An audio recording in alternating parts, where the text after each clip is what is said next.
For today's video, inaya ko yung mga kasama ko magkabsa.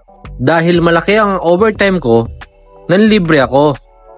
Charot. Ganito lang kasi kami magbanding ng mga katrabaho ko. At syempre, inaya ko rin ang Indiano kong kaibigan. Rapper yan. Bukod sa mabait, marunong pang makisama. Tingnan nyo naman ang aming banding. Kain kami kabsa. We are going We're going eat kabsa with my friend Mumbai. So ito nga, dito kami kakain ng kabsa. Dito lang yan malapit sa Damam, Saudi Arabia. Dito lang yan malapit sa may Nesto. Promise guys, masarap dito. Subukan nyo. Hindi kayo mapapahiya. Bukod sa mura, napakasarap pa.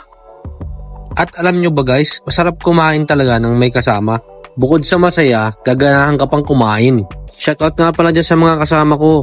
Magkalayo man tayo, huwag niyong kalimutang may maganda tayong pinagsamahan. At ito na nga guys, yung order naming kabsa.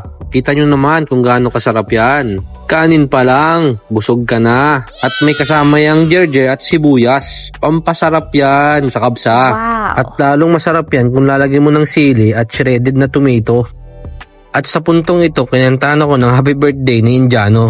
Akala niya birthday ko talaga. Happy birthday, Kenny. Song bro. Happy birthday, Kenny. Happy birthday, dear Kenny. Happy birthday, Kenny. Thank you. So yun na nga, after nung kumanta, nagkain na kami.